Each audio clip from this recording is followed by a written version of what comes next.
উন্নত প্রযুক্তি ব্যবহার করে আধুনিক বিজ্ঞানসম্মত পদ্ধতিতে পাট চাষের বিভিন্ন বিষয়ে কৃষকদেরকে সচেতন করার লক্ষ্যে পাট চাষ বিষয়ে কর্মশালা অনুষ্ঠিত হলো। দিনহাটা 2 নম্বর ব্লকের চৌধুরীহাটে এই কর্মশালা হয়।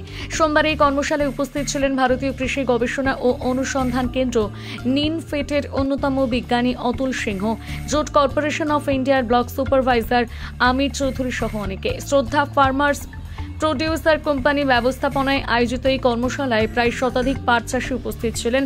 প্রাচীন পদ্ধতিতে বীজ ছিটিয়ে পাট চাষ করা হতো, কিন্তু এখন উন্নত প্রযুক্তি ব্যবহারের মাধ্যমে মেশিনের সাহায্যে পাট চাষের নতুন পদ্ধতিগুলো কৃষকদের সামনে আলোচনা করেন কৃষি বিজ্ঞানীগণ।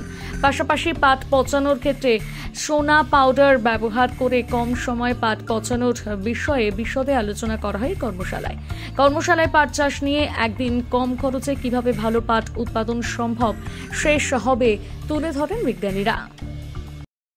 এটার মধ্যে বিভিন্ন খাবার উপাদান আছে, যেটা পাট যাক দর্শনের লেয়ারে লেয়ারে আমরা ছড়িয়ে দিই। বিঘা প্রতি 5 কেজি মতো, 1 বিঘার জন্য পাট যে আমরা বান্ডিল মনে করব 200 থেকে 250 বান্ডিল যাই হোক না কেন, ম্যাক্সিমাম 5 কেজি পাউডারটা আমরা একটি লেয়ারের মাঝখানে আমরা ছড়িয়ে দেবো, আর একটি দ্বিতীয় লেয়ার বা তারপরেও যে তৃতীয় লেয়ার হয়, তাহলে প্রতিটি লেয়ারে এবং উপরে টপ লেয়ারে আমরা ছড়িয়ে দিয়ে সেই জাগটি আমরা ডোবাবো মাটি দিয়ে নয় বা কলা গাছ দিয়ে। কারণ মাটি আর কলা গাছে হচ্ছে আপনার যে রসটা থাকে সেটাতে আয়রন কম্পাউন্ড থাকে, আর যেটা মানে কলা গাছের নিচ থেকে আর মাটি থেকে ট্যানিন পাট গাছ থেকে ট্যানিন বেরোয় আর মাটি থেকে আয়রন বেরোয়।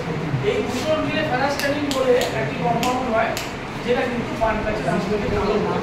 এবং আমি বলবো যে আমরা যে গুণগত মান নির্ধারণ করেছিলাম 4-5টি প্যারামিটারে, সেখানে কিন্তু সর্বমোস্ট ইম্পর্টেন্ট প্যারামিটার হচ্ছে পাটের শক্তি।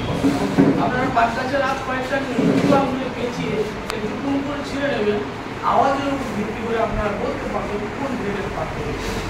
এটা একবার দুবার বললাম, তার জন্য ট্রেনিং বা তার জন্য একটু অ্যাওয়ারনেস প্রোগ্রাম দরকার। আমাদের সংস্থানে যেহেতু